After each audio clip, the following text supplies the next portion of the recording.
April. You like hockey's back, don't you?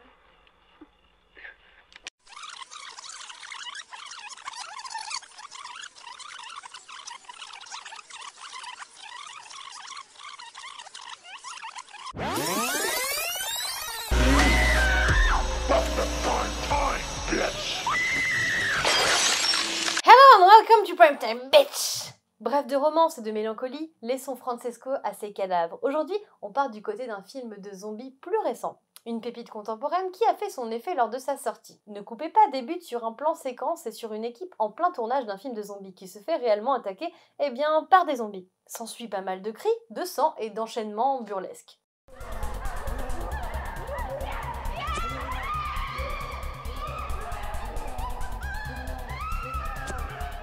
Sorti en 2017, Ne coupez pas fait une montée fulgurante et a su convaincre les spectateurs. Mieux, il balance un vent de fraîcheur du côté de nos chairs infestés. Suite à un plan séquence maladroit d'une bonne trentaine de minutes, c'est là que vient la surprise. Et si vous n'avez pas vu le film, je vous conseille d'arrêter là, parce que tout l'intérêt du film réside dans ce qui va suivre, et ça va sacrément spoiler. D'un film de zombies fauché et bancal, Ne coupez pas va très vite se transformer en une satire de la production cinématographique. Ici, rien de tel qu'une mise en abîme pour nous donner une réelle leçon de cinéma, et ainsi amener le spectateur derrière la caméra dans les prémices de ce qu'il a failli prendre pour la réalité de nos protagonistes. Bon, je m'explique, ce fameux plan séquence n'est en réalité qu'un film dans le film et le réalisateur se joue bien de nous.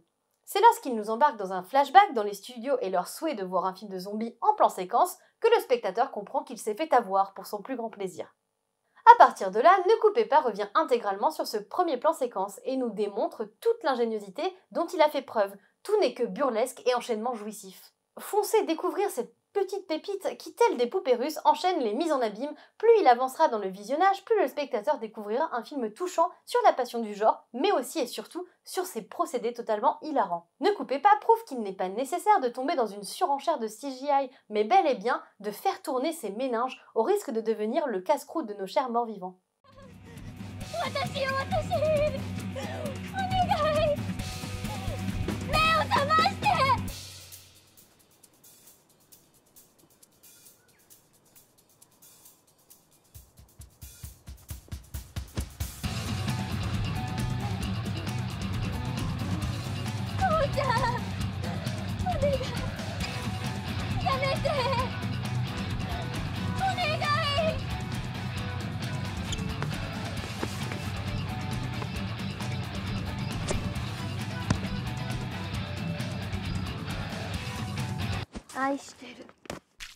Et c'est le moment de passer à la carte blanche du jour. Aujourd'hui, c'est au tour de Mathieu de la chaîne Le Coin du Bis de nous donner la sienne. Quand Mylène m'a proposé d'intervenir pour une carte blanche, j'ai tout de suite pensé à Ne coupez pas, l'un de mes coups de cœur de ces dernières années, même si la figure du zombie est plus prétexte à une avalanche de gags que le véritable sujet du film. Comme il a déjà été sélectionné juste avant, je me suis donc rabattu sur un autre film que j'avais bien apprécié, mais qui pour le coup fait un peu moins l'unanimité, Desgasm. On suit l'histoire de jeunes fans de métal qui vont voler une partition maudite, qui transforme les gens en zombies quand on la joue. Le film brasse pas mal de clichés comme la voix du personnage principal qui introduit l'histoire, personnage principal qui sera forcément accompagné de copains idiots, et qui emballera la plus belle fille du lycée sans trop de soucis. Mais si on accepte de passer outre ces petits défauts, Desgasm est une des meilleures comédies d'horreur de ces dernières années. Le film pourrait se définir comme un croisement entre Scott Pilgrim pour le montage dynamique et l'éthique visuelle, et Branded pour son gore outrancier et son humour proche du cartoon. A ce propos, Desgasm est aussi un film néo-zélandais, et comme chez Peter Jackson, on a droit à des litres et des litres de sang. Même si les fans de métal auront probablement quelques remarques à faire, les amateurs de comédie horrifique devraient passer un bon moment devant ce film sans prétention, mais qui assume clairement son statut de défouloir du samedi soir.